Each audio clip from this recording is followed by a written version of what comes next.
Media History has held this year. As you all know, we are living in challenging times globally. And I'm the director of the Centre for Media History. I was newly appointed this year, and my name's Catherine Lumbey. But I want to begin, of course, by acknowledging the traditional owners of the lands that we are all meeting upon in various places, and acknowledge that their land was never ceded to the colonisers. And I would like to pay sincere and heartfelt respects to the custodians of this land, past, present and future. And we look forward in this country to seeing some genuine reconciliation, which is still a work, sadly enough, in progress. So that is, I think, a very important thing to always acknowledge when we meet. So with that, I want to say how absolutely thrilled I am to have Professor Cait McKinney with us to talk to us. And I'm going to throw to Margie Borschke, who's a former colleague of Cait's, or maybe we might say a current colleague of Cait's, in the collegiality sense. And Margie's going to introduce the wonderful Cait, and then Cait's going to talk to us for about 40 minutes, and then I'm going to throw the floor open to questions. And thank you again, Cait, for making the time. Thank you very much, Catherine. And I won't take up a lot of time. As we were talking just before we started, I met Cait because we shared an office at the I School at the University of Toronto when I was on sabbatical. And at the time, she was working on this book, and it sounded very interesting. So I was really pleased when I saw that it was coming out, and they made the mistake of offering to give talks on Twitter. And I said, well, you should Zoom talk for us for the Center of Media History. So I'm just going to read Cait's bio and throw over to Cait. So Cait McKinney is an assistant professor at the School of Communications at Simon Fraser University in Vancouver, BC. And their research is interested in how queer and feminist social movements use digital technologies to build alternative information infrastructures. They focus on how these movements struggle to provide vital access to information using new digital tools within conditions where that access is often precarious. Their research illustrates how information activism by queer and feminist social justice initiatives offers novel approaches to issues of accessibility, data management, and participation in networked media environments. They draw primarily on archival research and interviews in their work. All of this information is on Cait's website. As I mentioned, I've put a link in the chat to the Duke University Press site where you can order the book, Information Activism. And I always encourage people as well to make sure you order books for your library. It's so important. This is a book about how people find information, how they make information, and how it circulates. And so contributing to your library's collection is actually a really big contribution. And it takes a little while, you have to fill out a form, but please do it. And so with that, I'll pass over to Cait.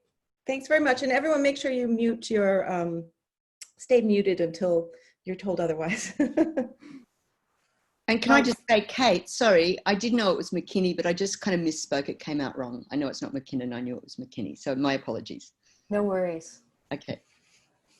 So thank you, Margie, for inviting me. I'm really happy to be here. I'll start off by just acknowledging that I'm in Vancouver, which is on unceded Coast Salish territory of the Squamish, Musqueam, and Tsleil-Waututh people, and I'm very grateful to be able to work and live here. So I am going to talk for about 40 minutes. And I'm going to start off by sharing my screen. And what I'll do is once it's set up, I will ask for a little Zoom thumbs up or verbal feedback that you can see what I want you to see. So just a second.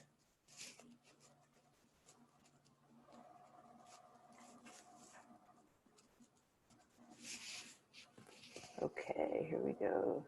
Screen share.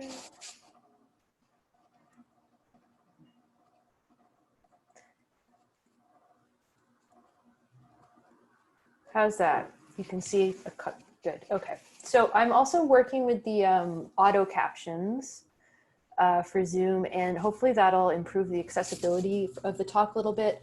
Those of you who've used this feature know that it is not perfect. It's about 90% accurate, but it misses names and theoretical and technical terms a lot of the time, but you'll get the gist. So what I'm going to do today is I'm going to give an overview of the book's main arguments, along with some examples and images to give you more of a sense of how I do media history. And I'm really excited to be talking about the book with a bunch of media history folks. I haven't actually had the chance to do that yet, so looking forward to a conversation afterwards. And I'm going to focus specifically on two examples of modalities of information activism in lesbian feminist movements. I'm going to talk about newsletters, and I'm going to talk about indexes. Lesbian feminists have a lot to tell us about information. They show us how groups who have lacked stable access to useful and culturally meaningful information about their lives treat the creation of that information as activist work. And in the book, I argue that groups who are marginalized because of gender, race, and sexuality, these are the folks who have the most to tell us about when and for whom information matters. So we ought to learn more about the infrastructures that provide information by looking at the work that these people do. This is an outline of what I'll talk about today. I'll open with an overview of this information activism concept that I put forward in the book. I'll talk fairly briefly about newsletters and the way they imagined communication networks. And then I'll talk about indexes and indexers and the computers that they used in their work. Then I'll conclude by talking about a concept from the book, or a joke from the book really, called the internet that lesbians built, and talk a little bit about what that means for the methods we use in doing minoritarian media histories. So when I use the term lesbian feminism, I'm talking about a diverse movement, or really movements, active in the US and Canada in the 70s and 80s, but also ongoing in the present. And there's also contemporaneous lesbian feminist movements in Australia, Europe, the UK, and elsewhere. And there's a lot of overlap between these geographies and very similar tactics. But the book is about the US and Canada. And lesbian feminism is one aspect of the late 20th century LGBT activist practices, and it's also a niche of what's known as women's liberation era feminist activism, which we often refer to with the shorthand of second wave feminism. So lesbian feminism was invested in loving other women as a sexual choice, but also a practical and political choice. And we can think of lesbian feminism as a precursor to queerness and queer politics. That's one of the arguments I make in the book and that many others have made. And that's because lesbian feminists were trying to imagine other ways of living and being outside of what was conventional for women. So for example, being a lesbian feminist meant envisioning a life that wasn't based in a primary relationship to men, that wasn't organized around patriarchy. And lesbian feminists took up all kinds of issues. Many were shared with other kinds of radical feminism. So issues like dismantling gender hierarchies, racial justice, and reproductive health, but also issues like sexual expression and lesbian visibility within larger gay rights struggles. To do this work, lesbian feminists used a wide range of media technologies, and I put images of some of them up here. So they used newsletters, telephones, and computers, amongst many other things. And they used these technologies to create and share information to serve their communities. And their communities weren't being served by mainstream institutions like schools or the news media or libraries. And I like to kind of put people in the zone of like imagining what this was like, because it's easy to forget in our kind of post-internet moment how hard it would be as a young queer person to find information resources for the first time. So imagine, if you will, for a moment that you're a young lesbian in 1983. You just came out. This is a really different time than in the present. Homophobia is widespread. There's a complete lack of access to accessible information about queerness or representations of queerness. You don't know any other gay people in your city, and you aren't even sure where to go to find them. You can't ask your friends or your coworkers Maybe because you think they're homophobic, or maybe they just wouldn't know. And there's no internet because it's 1983. You're too nervous to go to the public library to ask for books or to search on in the card catalog there. So what do you do? The information activists I study in the book were creating resources to serve this person. So for example, they created lesbian feminist telephone hotlines that women could call to ask questions, or even just to know that another lesbian was out there and willing to answer the phone. So sort of remedy to isolation.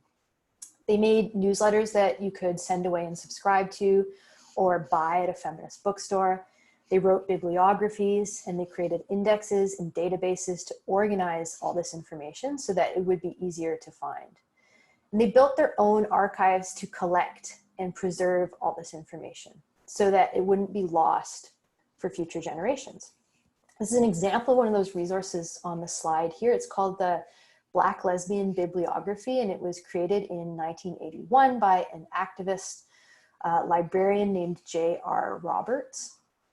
And this was a resource that collected every source she could find about Black lesbians in history and organized and annotated all that sources. So it's an example of a queer social justice movement thinking about information technologies as a path to racial justice. For these activists, information builds worlds, and that world building concept is one I come back to a lot in the book. So information holds together an organized movement, and it also makes life more livable for individual lesbians, like the young person I mentioned a few moments ago looking for resources. The information activists that I look at in the book are women who were frustrated because they couldn't find information that they needed. And so they responded to that frustration by generating that information about lesbian life themselves. And information activism describes a range of materials and processes that make up this work. And it's collective, behind the scenes labor, often unspectacular labor. This concept, information activism, that I'm working with brings together three things then. It brings together people, it brings together how these people think about justice and what is just, and it brings together the media technologies that they use to organize, store, and provide access to information. And I argue that by looking at information activism, we can start to understand feminism's role in histories of commonplace technologies. So in the book, I tell the history of a number of different technologies through lesbian feminism, including telephone, the personal computer, and databases. And I'm going to turn first to newsletters as one example of a technology and what thinking about it from a lesbian feminist perspective can show us. So as I would imagine everyone in the audience of this talk is familiar with, the network is a really fundamental concept in digital culture and in communication studies that we come back to all the time, and also in popular culture. We talked about our family and friends as our social networks. We use network technologies like Zoom to communicate in our personal and work lives. Networks are how people are connected to other people. And lesbian feminists built their own communication networks. And they did that using a very analog technology, which is paper newsletters.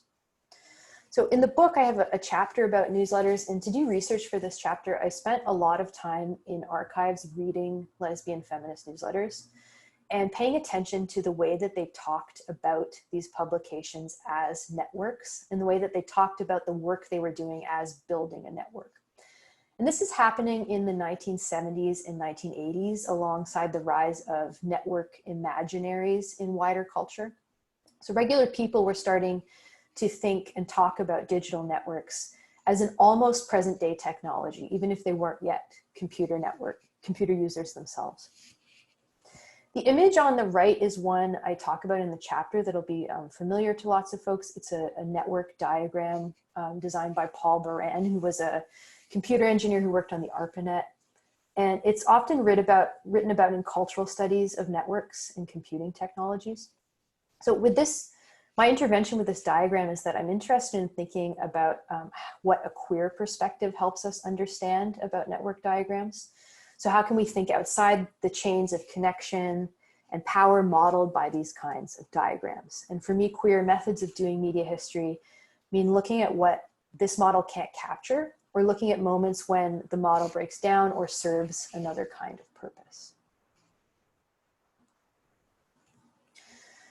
These are some examples of the sorts of newsletters I look at. So they're a lot like magazines, but they're published on topics of importance to different lesbian feminist communities. And they're the kind of gray literature that will be familiar to any print culture scholars here today. You can see, for example, how these newsletters served some more niche communities. So the one on the left is serving lesbian history researchers. It's a newsletter for an archives.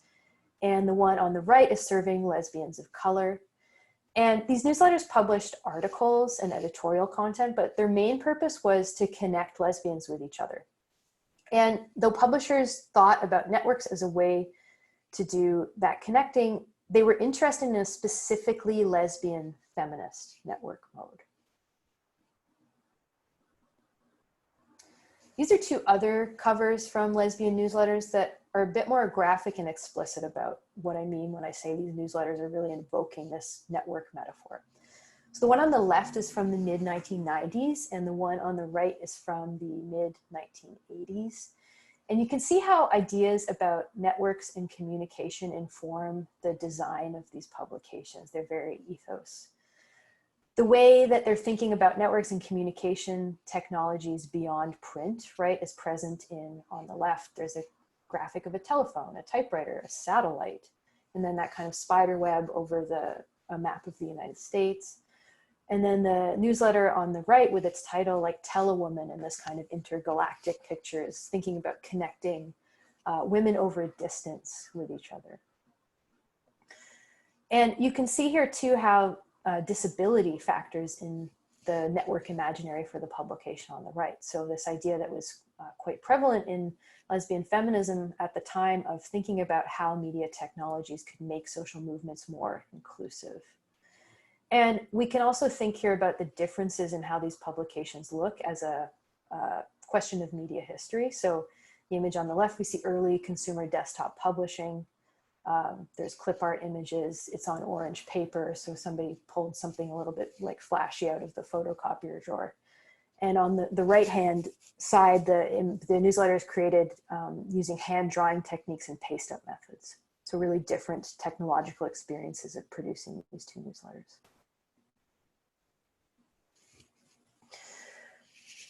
So in order to connect subscribers with each other, some of these newsletters published what they called subscriber profiles in each issue. And these were information about individual readers' interests and also how they could be contacted by letter mail or telephone. So a bit similar to the profiles that we create for ourselves on social media platforms today. And I've put an example up here, which is a profile from a 1978 issue of the newsletter Matrices, which I look at quite closely in the chapter. The profile read, Madeline Davis wants to hear from other oral history projects currently being undertaken in lesbian communities. She's part of a group working on such a project in Buffalo, New York. So in these publications, lesbian feminists talked about the work they were doing as creating a network, and they also understood that having a strong communications network would be the backbone for solid political organizing. And they thought critically about how to make these networks safe and also to protect the privacy of their participants. So there's lessons there we might bring to some of our discussions about questions like trolling and content moderation and online safety today. This is what these subscriber profiles actually looked like in the pages of the newsletter. So you can see the names of women and then what they're looking for essentially. And I didn't notice, I was prepping for this talk, the hashtag that's used as a kind of bullet in this list. So this is probably merely typographical, right? Like that's one of the keys on a typewriter that looks like it could be an icon or a bullet.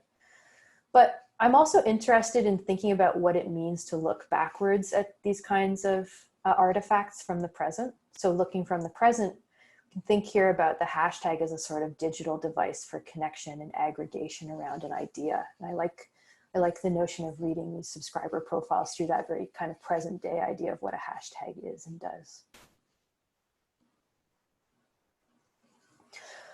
All these publications were part of what's known amongst feminist print culture historians as the women in print movement.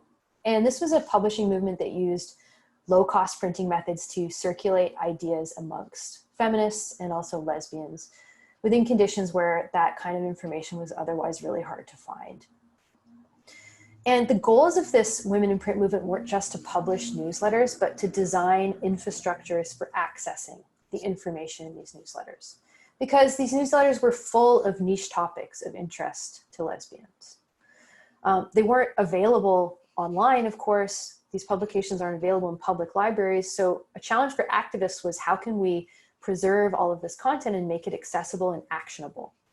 And in the book, I look at an organization who set out to accomplish this goal. And that organization is called the Circle of Lesbian Indexers. So this is the part of the talk where I'm going to shift gears a bit and talk about indexers and indexing as a second modality of information activism.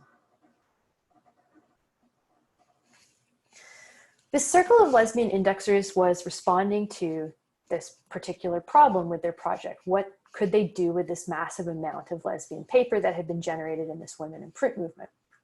And they started their work in the late 1970s, about 10 years after the women in print movement had taken off. So they have this kind of corpus or backlog of newsletters that they want to do something with. And they were confronting a knowledge mobilization challenge.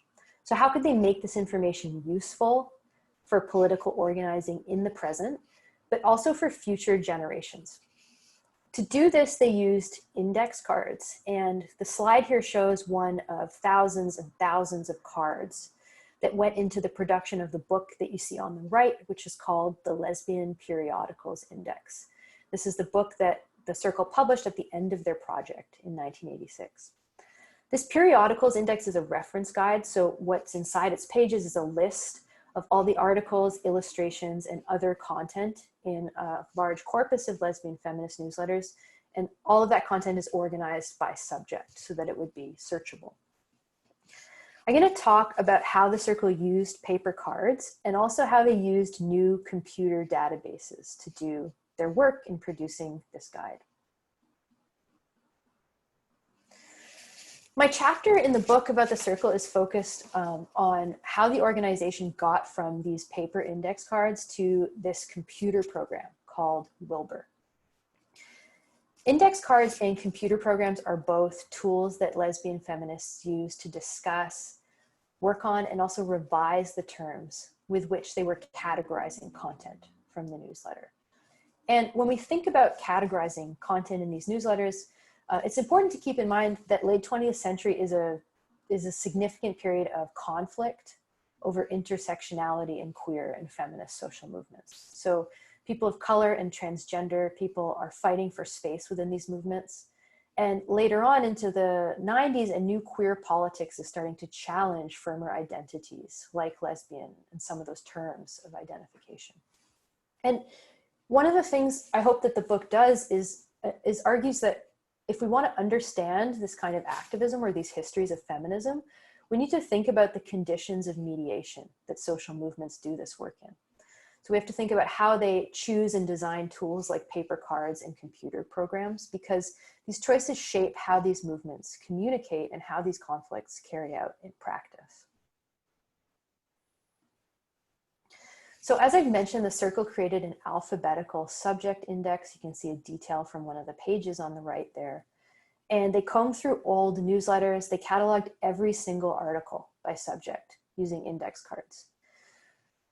Readers of the subject index could look up a topic that was of interest to them. So I've put up the example of lesbian mothers, and they could find a list of every article published on this topic. They could then search out those back issues by sending away to community archives.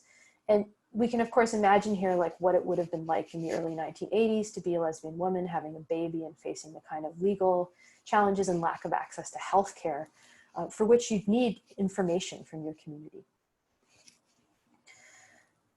To create these lists organized by subject, members of the Circle would make an index card for every article. And the card, as you can see on the left, it lists the article title, author, publication, issue number, and then it assigns the most relevant subject heading to that article. So this article is classified under very messily written lesbian feminist liberation. And eventually all these cards were converted into a printed list for the book.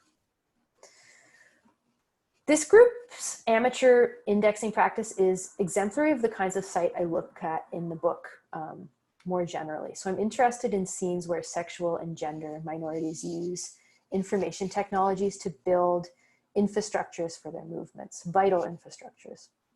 And I put these kinds of users at the center of how we do media history. I consider how social movements carry out their work, how they make decisions, and how they talk about and understand new technologies. So this group, the circle, drew on what they knew about standard indexing practices, right? This is like a profession with a set of rules and codes. And they altered them to work for their needs. So they created their own rules and routines for organizing their index. And they did this in a collaborative way. So these women this was a group of kind of 6-ish people. It got smaller and bigger at different times, and they were spread geographically across the US and Canada, communicating only by letter mail because long distance calling was too expensive.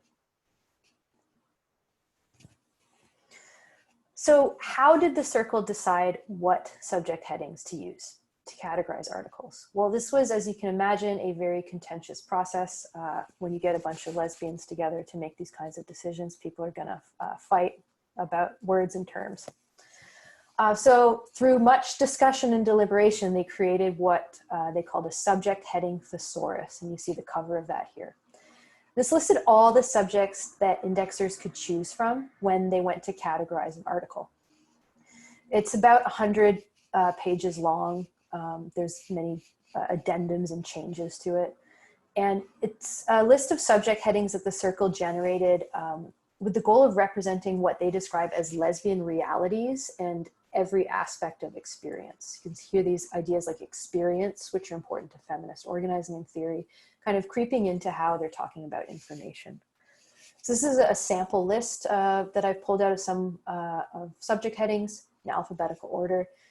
Black lesbians, coming out, class and classism, home remedies, hotlines, isolation and loneliness, menstruation, Michigan Women's Music Festival, pornography, softball, trans people, and women's studies. And you can see that this runs the gamut from political issues to identifications to like leisure activities. There's even a section on canoeing. So work with information responds to broader conflicts within feminism, and it organizes those conflicts. And I'll flag two for you from the list I've put up here. So pornography, first off, is a contentious heading, right? That's referencing substantial debates over sexual representation going on for feminists in the 1980s. Black lesbians at the top of the list signals how anti-racist work with information was trying to conscientiously shape the terms of lesbian feminism as a movement. And all this is to say that information activism is a framework for understanding that work with information is never neutral, right? Even if lesbian feminists aren't the ones doing it, it's never neutral. It always represents a fundamental field of struggle over self-determination and world-making. Which is like pretty much how the circle talked about the work they were doing. So they had a handbook that each member received in the mail.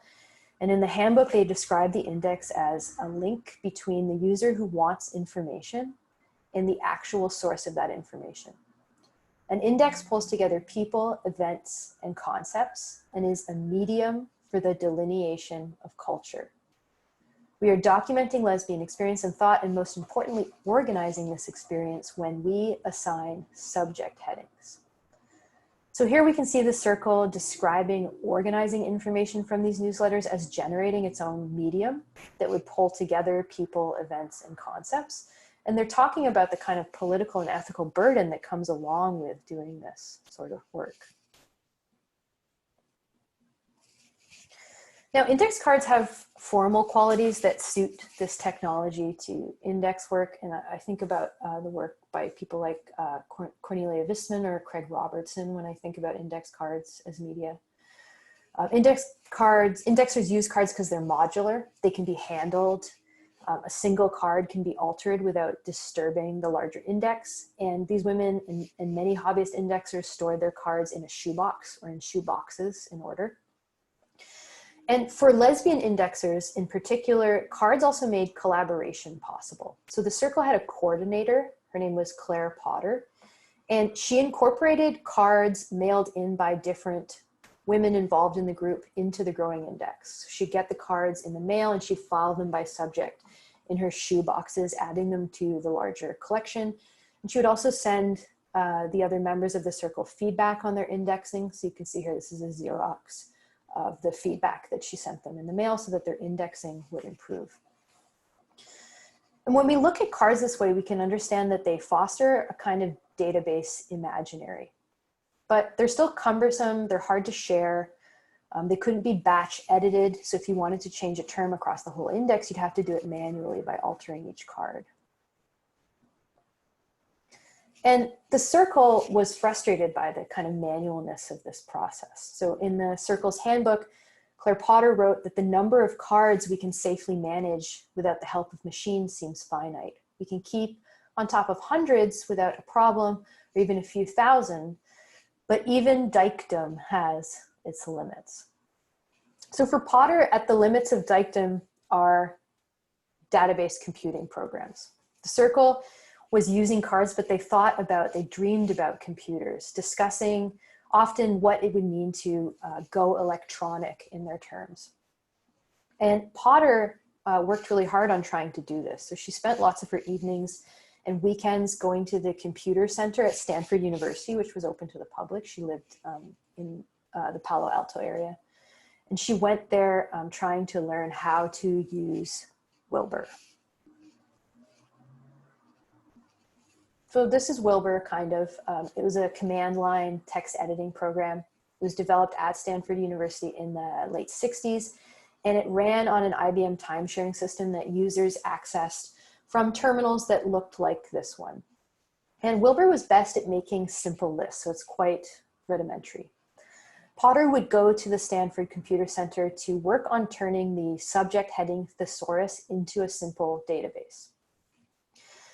Subjects headings are standard terms that indexers can choose from when they categorize material, and a good thesaurus needs to be flexible. It needs to set flexible standards so that it can adapt to the evolving language and values of a political group in transition. Digitizing this thesaurus would allow the circle to revise the document quickly, or that's what they hoped. And while Potter was trying to learn Wilbur, she managed the thesaurus by hand. So what she would do was she'd get suggestions from other circle indexers about a heading that ought to change. And if she agreed with them, or they all agreed, she would send update instructions by mail to each member of the circle. So she'd send them like a piece of letter mail that said, open up your thesaurus and cross this out on page 64 and change it to this. So it's a very time-consuming, centralized process. It's open to a lot of error.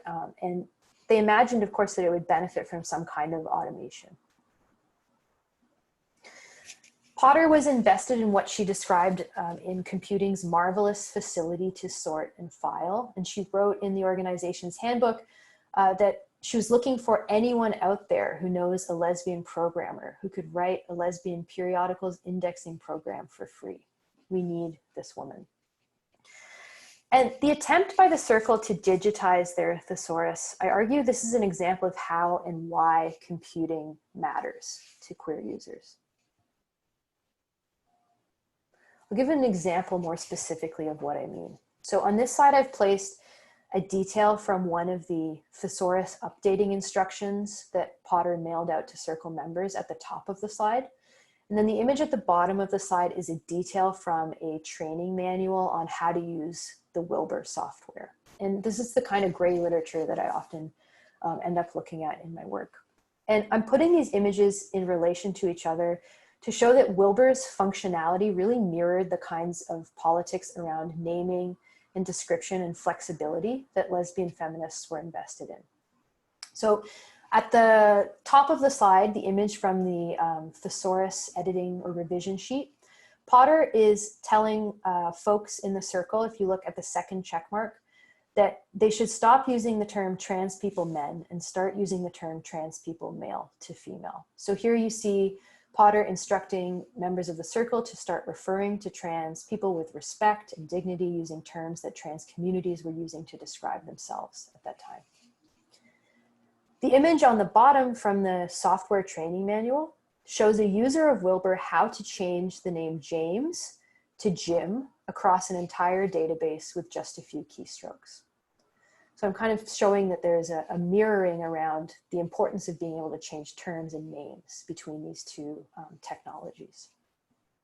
And we know, of course, that flexibility around how gender is captured in databases like, say, Facebook or student records at our universities matters. My work shows that there's a history to the way that queer and trans users make databases that can adapt to our always politicized lives. And when we place a group of lesbian feminist indexers at the center of our media histories, we can explore more diverse political motivations for why digital technologies like computers are taken up. Here, computer databases promise to enhance work of lesbian consciousness raising, right, in which the ability to explain yourself, listen to others, deeply understand another person's position, and being willing to revisit and revise what you thought were all key to that politics. And the circle was kind of well aware of the need to be flexible as a technical but also a political issue. Indexing by subject attributes set meanings to another person's words. And the circle and all lesbian feminists had this important kind of investment in self-determination. So Potter wrote about this in the handbook. She wrote that indexing violates any sense that reality is process, flux, and change, that it defies categorization, and that each event, idea, or person is perceived differently by different people in different circumstances. When Potter started to feel uncertain about a term that the group was using, she'd make a note on those cards and she'd think about it and return to it once she discovered what she describes as the perfect term to describe a specific reality. So some of you may be thinking about how these processes of editing your terms or reorganizing things are totally normal and expected in any process of categorization. And that's absolutely true, right? If you think about if you have a messy sock drawer at home, like for me during COVID times, I've been trying to organize things, right? And as you start to categorize your massive pile of socks, you might have to change or rename your categories. You might realize that you have 40 pairs of fuzzy socks and that divider in the drawer might get bigger. You might have to create subcategories, right? So this is part of any process of categorization. But with the circle, revision here is enacting a commitment to queer forms of self-determination. And it was computers that promised to make this process easier to carry out, right? Because computers could perform instant paperless revision. Paper cards and typewriters were not instant or paperless. Information activists were working together to design processes that worked for them when standard practices failed them, and they approached everyday tasks like editing as critical rather than banal. And we can think here about how communities design tools and systems that have flexibility matched to the values of the folks that they aim to serve.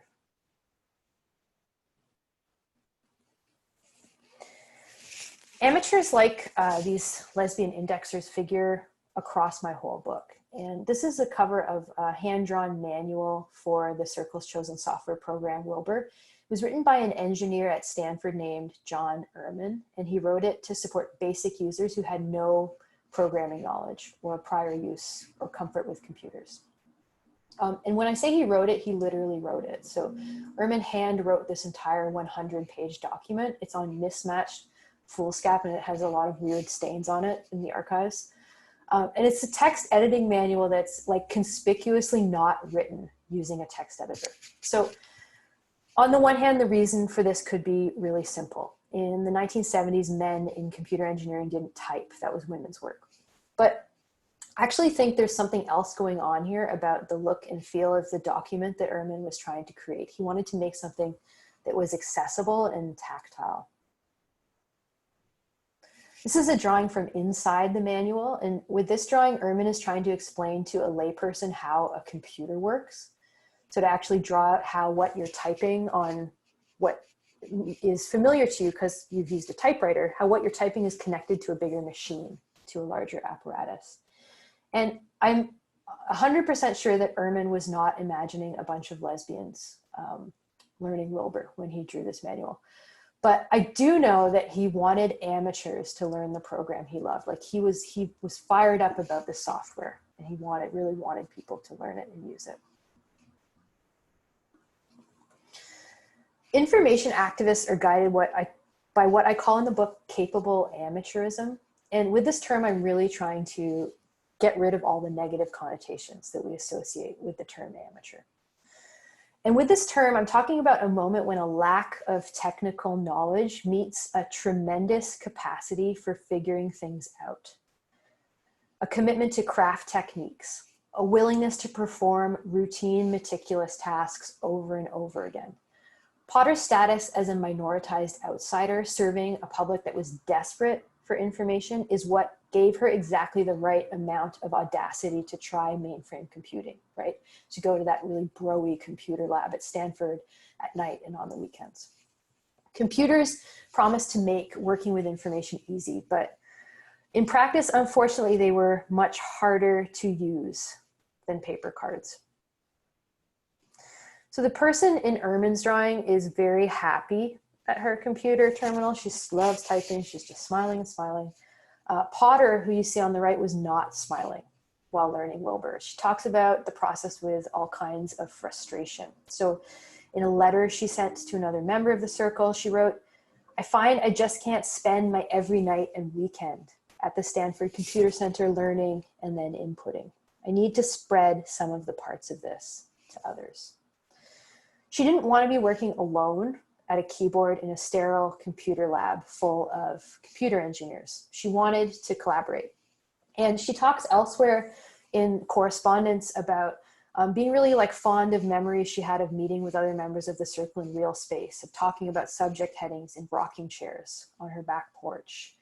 And we can think, right, about the fun of academic collaboration is partly about these moments that you get to have with people in real space, or these days in Zoom space rather than on email. It's like that connection matters as much as the work itself in keeping us going in the work that we do.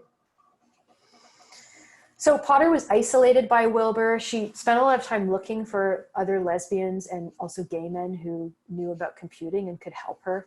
She wanted to, quote, ask them every question about computers that she's always wanted to ask, but had no one to ask, end quote.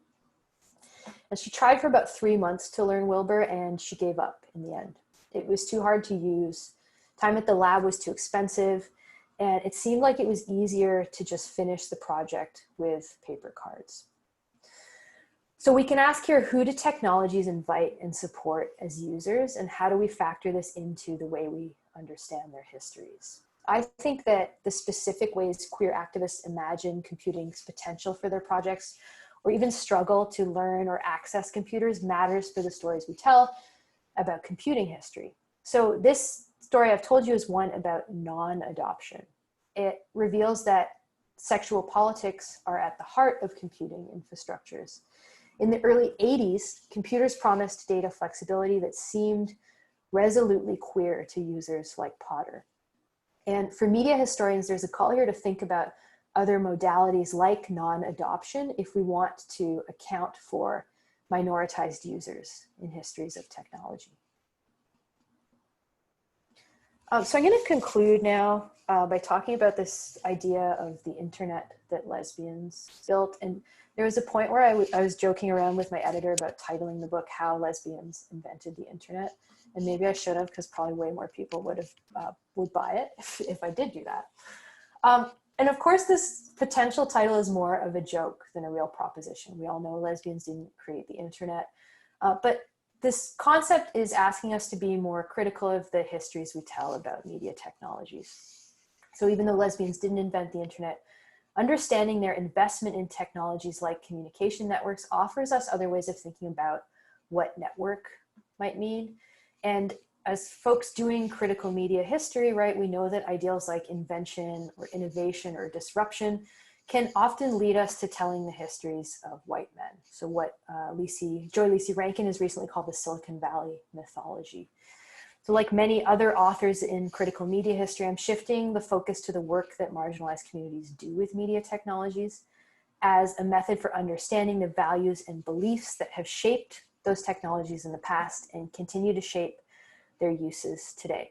And if we want networks and platforms that are led by marginalized people, that are safe to use, and that support social movements and their work, we need examples from the past to show us the way. This is the book swag I would have for you all if I was there in person. These were pencils created before COVID times.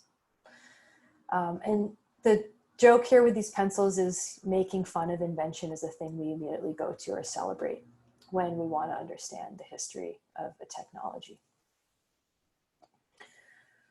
So that's it for my talk today. Thank you all again for being here, and I really look forward to questions and discussion.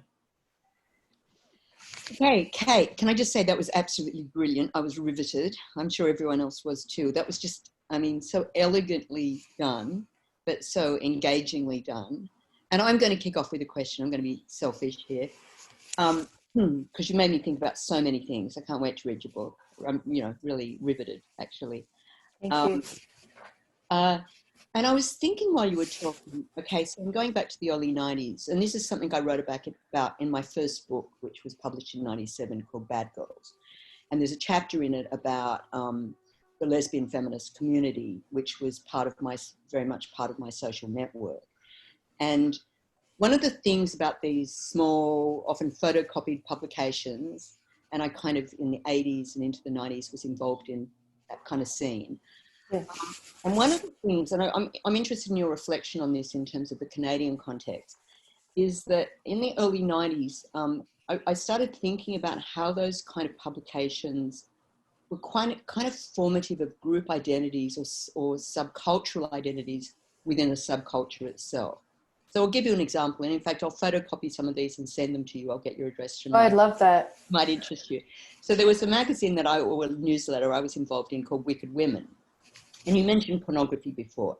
And there was a big debate that was going on in the early 90s in the dyke community here about, you know, female sexuality and lesbian sexuality. And it's sort of trying to, I think some people were trying to pull away from the sort of 70s feminist collectivist idea about, you know, lesbianism was first and foremost a political statement. And there was also this kind of radical feminist idea that, you know, sexual fantasies and penetration and these things were connected with a patriarchal imaginary. So, so there were, you know, and it kind of sounds hilarious now, but there were like lesbian strip clubs, right? And Wicked Women was full of kind of really lesbian sexualized images of women and kind of erotic or pornographic fiction and things like this. And so that was a kind of particular community or identity that I kind of was identifying with. And on the other hand, there were more second wave lesbian feminists who kind of were hitting back in their magazines. And it got to the point where, you know, certain bookshops would only stock their magazines and certain bookshops would only stock Wicked Women, right? And I wondered, I mean, I'm interested in the way in which those kind of newsletters and things can kind of be formative, I guess, of political identities around issues. I mean, in this case, it was about pornography and sexuality. But do you have any reflections on that, about how they kind of act as a kind of, you know, like a magnet for filings, you know, own filings in a way? Yeah, it's so funny to hear you tell that story, Catherine, about Australia, because we had the exact same division here in Canada. There were two publications, and one was called The Body Politic and one was called Broadsides, and one was pro-pornography and kind of sex rad and a precursor to 90s queer politics, and the other was this kind of lesbian feminist, anti-pornography, sex is violent kind of like publication, right?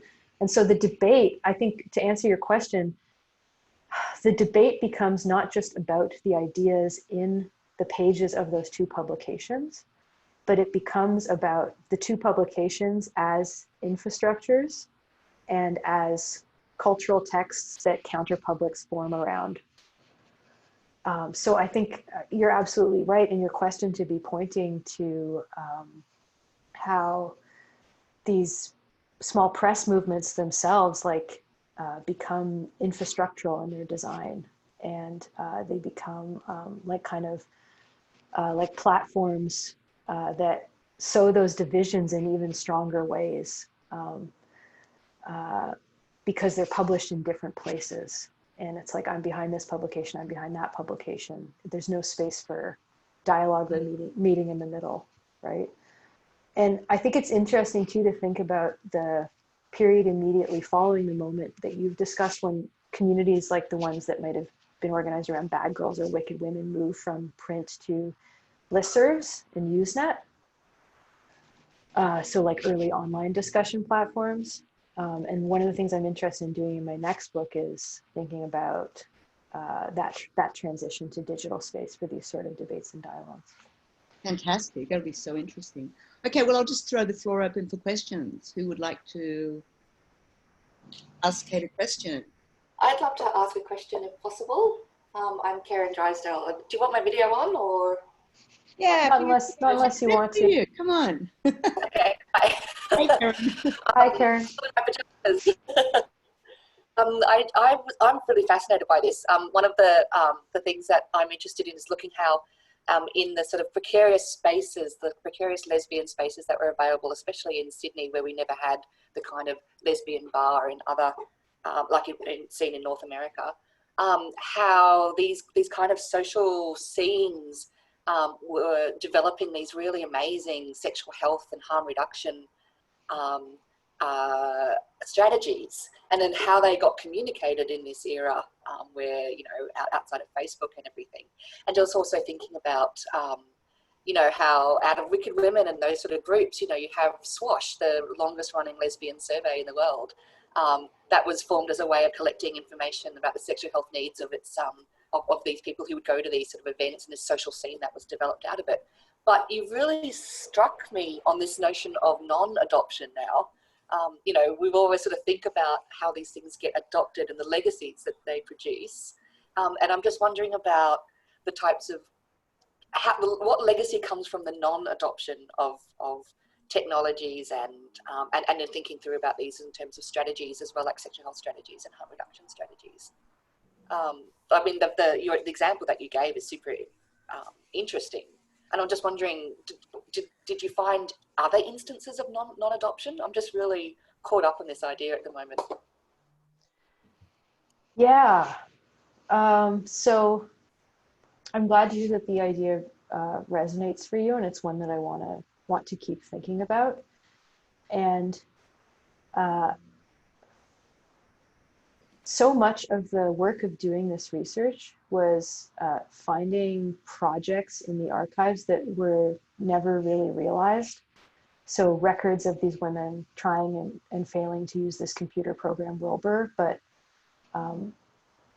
in the chapter about the Lesbian Her Story archives, all kinds of examples of their attempts to go electronic, or like to create a whole database of, let's say, their whole library catalog, and then it never gets adopted, or they can't make it compatible with their existing software, so it's just abandoned.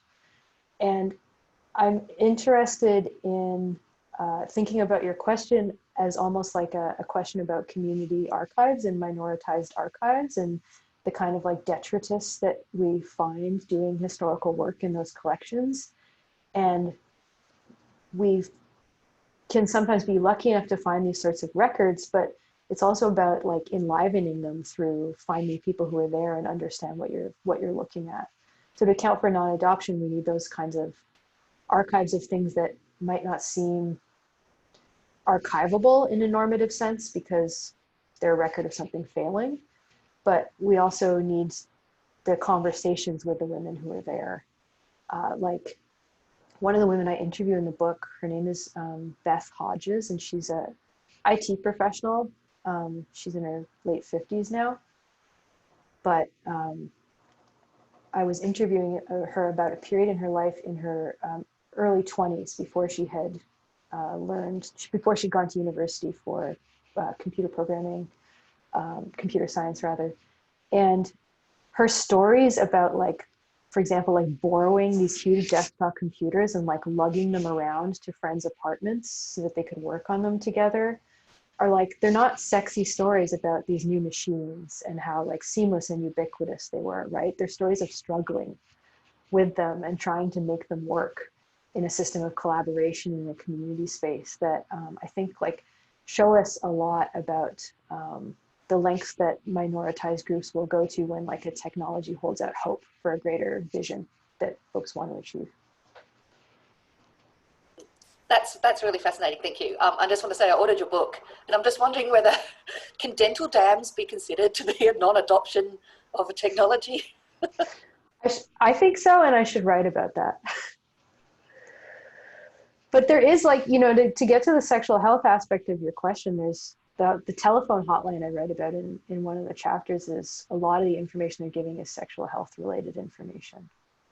And it's another example of how information is never neutral, because the information that you choose to give a caller about lesbian sexual health is like loaded in debates in the community about the relevance of, for example, HIV to the community, whether or not dental dams are necessary or practical, like whether or not that's like, you know, this idea in that time of like a kind of like pure connection between women, like interrupted by a latex barrier. Like these are loaded, we're talking about a like sexual health technology, but these are like loaded conversations about these like bigger ideas around the authenticity of like lesbian connection. They're almost spiritual, and it's like, it's, you know, it's a great point you've made, I think, about even little things become huge when you're talking about lesbian conflict.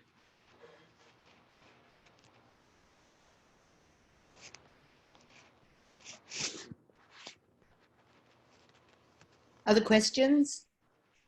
And a few people have just said thank you and had to leave for various reasons, sleeping babies, meetings, etc. So I'll just mention that. Can I make a comment about the non-adoption? Because it struck me that it's actually an incredibly powerful tool for talking about media history in general.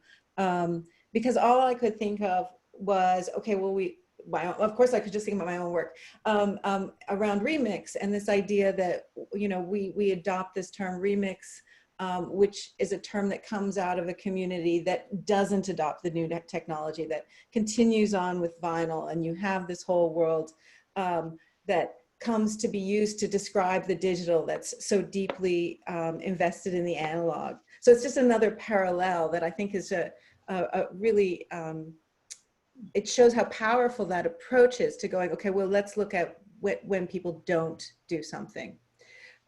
So yeah. And yeah, so I'll pass on to another question. Perhaps people can just unmute and talk. We don't have that many of us here. I have a question, if that's okay. Hi, Kate, that was fantastic. I've just ordered your book and I can't wait to read it. Hi, Kelly. Actually, kind of just following on from the end of yours and Karen's discussion there, I recently read Vibrator Nation, which is a history of feminist sex stores. And I wonder, because their initial distribution was newsletters as well, to get sexual health information out to women and to like advertise their toys and that sort of thing.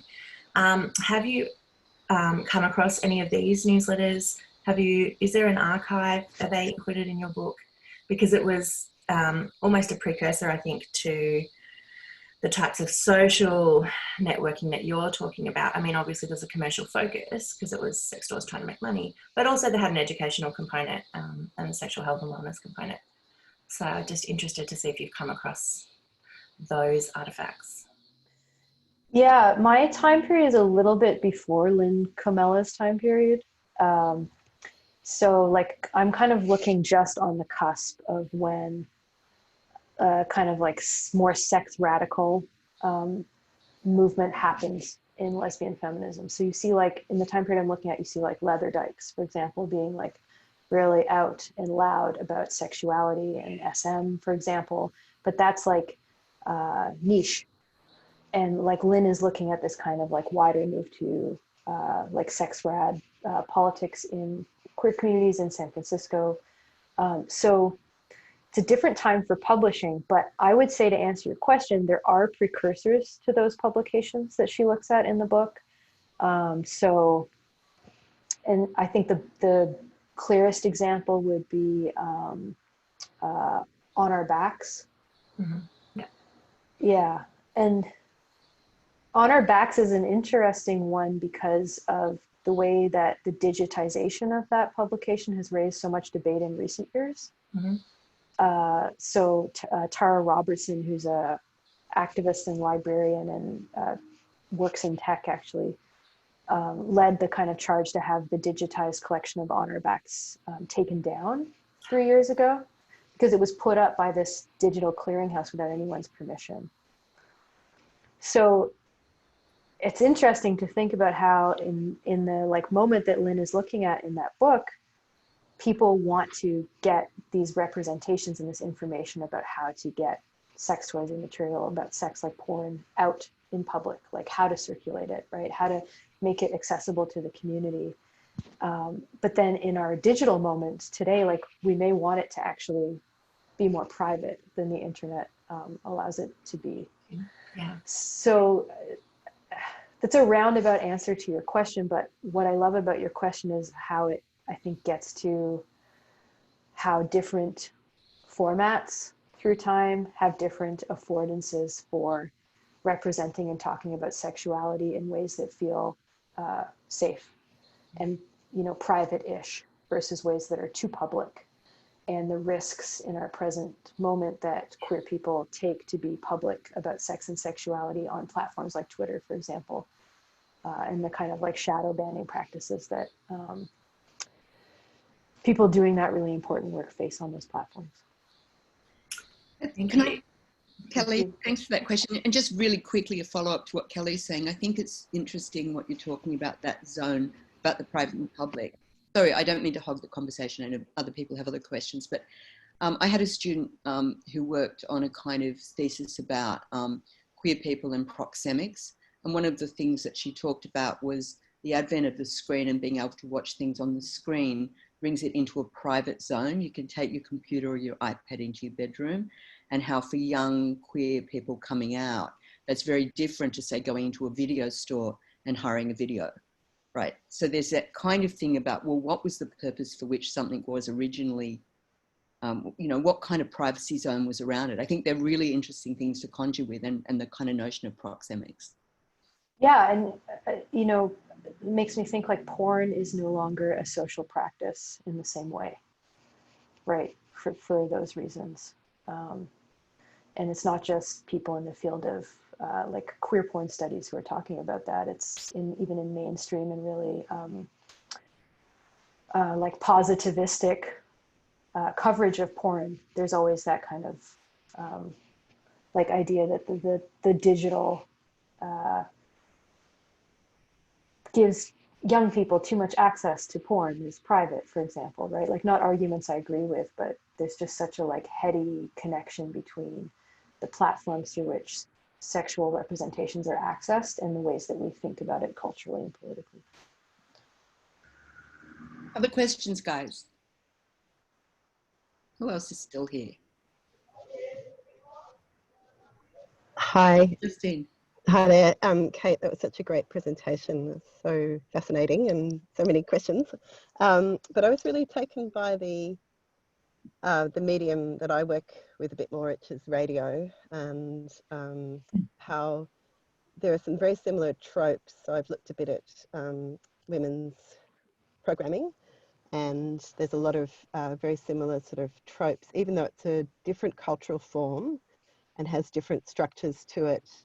Obviously, you know, the networking kind of idea in computer technologies is very much built into the hardware, and even the diagrams, you know, you showed the visualizations of those networks. And I'm just interested in how, and I agree with your sort of claim very much. I think it's a very strong claim about inventing the internet, because I think these desires for these networks have been there for a long time in different media, but I just wondered about what's different about the format, and that sort of question you raised about the giving up on the network, giving up on the computer as a technology, and the non-adoption question when at the same time you have different sort of medium patterns going, and you have sort of particularly in Sydney, you know, it's very famous, 2SER had gay and lesbian programs and very strong collectives around technologies, and something about the way that radio invites that to happen in a very different way to the computer technologies, which have that sort of culture of the geek, sort of solo person sitting at a terminal all night working away by themselves. I'm just interested in how you see those sort of desires sort of mapping differently on those different technologies. Yeah, that's so interesting, Justine. And I don't work on radio, you know, at all. I have on the committee of a PhD student who's writing a dissertation about lesbian radio shows in the 80s and 90s and comparing them to podcasts in the present. So I should connect her with you for sure. But my first impulse, like in response to your question, and again, I'm like, you know, kind of spitballing here because it's not my field, is I wonder if it has something to do with the community ethos around technology that comes along with radio broadcasting. Like I'm thinking of like Christina Dunbar Hester's work on low-powered FM stations. In her book, I think it's called Low Power to the People. But she talks about how like in community radio, there's this like DIY ethos of bringing people in to learning the technology, and this kind of like unblackboxing of the technical practices at play. And I think if the Stanford Computer Lab had that kind of approach to bringing people into Wilbur, it would be a different story, right? It might not be a story about non-adoption. So, I mean, what I love about your question is it points us to a question I have, which is like, how do we create a whole ecosystem around technologies that opens them up and makes them accessible and adoptable by minoritarian users and marginalized communities of users. Yes, and I think also the question with radio, the archives are not organised in the same way. This is such a wonderful project because the very, you know, cards, the card system and the indexing systems are actually archiving at the same time as they're organising the network. It's so fascinating and beautiful to see that happening. That's so neat. Yeah, I mean, I'd love to talk to you more about that, and I'd love to connect Stacey Copeland, who's the student working on that project, with you. It'd be great. Thanks. Okay, anyone else? Other questions?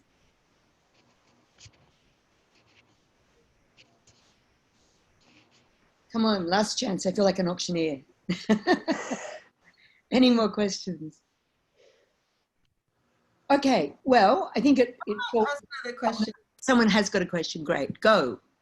I'm interested, Cait, you started talking about the sort of aesthetics of instruction, and you're thinking a little bit about that, you know, you can kind of see time periods. I don't know if I have a question. I kind of just want to hear more about that, because there's something sort of fascinating about the materiality of all of the different approaches. And I mean, in some ways you can just see the history, but is there something more that we need to learn from those changes that you saw? Because you spent a lot of time in these archives looking at a lot of stuff. Yeah. So I actually think the answer to the question it's not about like the aesthetics of technical documents or training documents. It's about the relationships with people that cohere around those documents. So the projects in the book that are really successful, they make good decisions about the technologies that they're going to use, and they're slow and careful. But they're also as slow and careful about how they invite people in and how they bring volunteers not just into technical training, but also into community. So in the book, I talk about that as the erotics of information. And I talk about how what motivates people to keep trying at something that is difficult, at a task that seems absolutely massive or incompletable or too hard.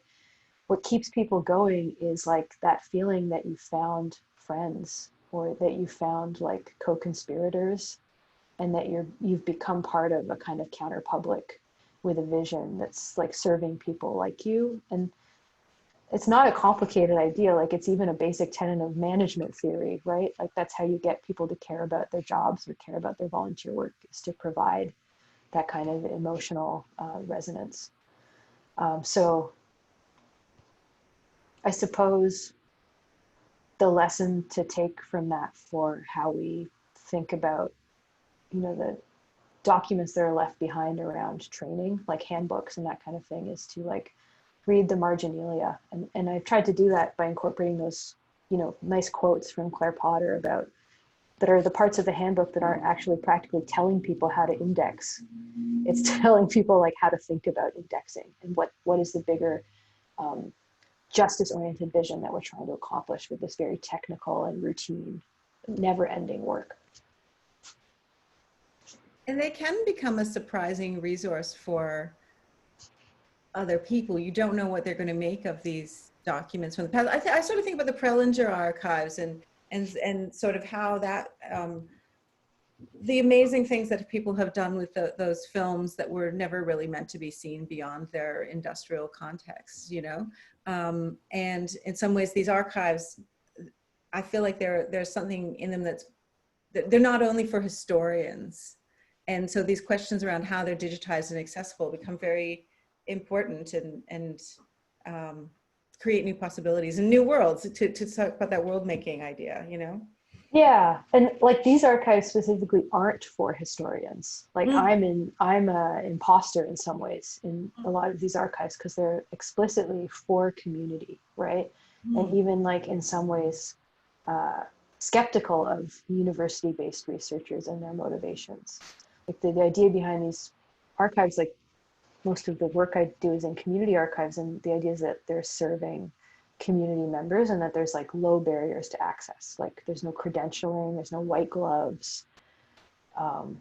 So yeah, it's like, it's not just that the archives can be used for lots of different things, it's that the archives are designed to be encountered in a way that sets people up to use them for lots of different things. Okay, can I just add, I loved Margie's question there and the way you answered that. Like I keep thinking throughout your talk, there's something quite poetic about what you're doing. Like I love this thing about the marginalia, and, you know, without getting all Derridean on everyone, there's a great Derrida book, it's probably my favorite Derrida book, Nietzsche's Spurs, where he actually just goes through like Nietzsche's handwritten manuscripts and he looks at what he's written in the margins, like by an umbrella, or, you know, like there's something beautiful about what sits in the margins. I think marginalia is always a really interesting thing to conjure with when we're thinking about networks and communities. I love that. So any other questions? All right, well with that, I just want to like give an absolutely profound thanks to Cait. Like that was absolutely riveting. This is exactly the kind of thing the Centre for Media History should be doing more of. Yeah, we're all applauding. And Cait, your work is fantastic. Be a friend to the Centre, but more importantly, be a colleague to all of us. Obviously, everyone here has just been really riveted by your talk. And this, if this is the only seminar we've done this year, it's like, it makes up for all the other ones we haven't done. You're fabulous. Thank you. Thank you so much. And thank you all. Thank you, Margie, and thanks to everyone else for being here. Thanks so much, Cait. And Stay safe, Cait. Take care. Okay, everyone. Bye. Oh, just I might say we did record it. If you want to go back, we'll find a place to post it.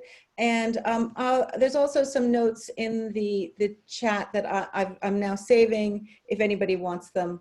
And keep in touch. Thanks. Stay safe, everyone. Okay, bye.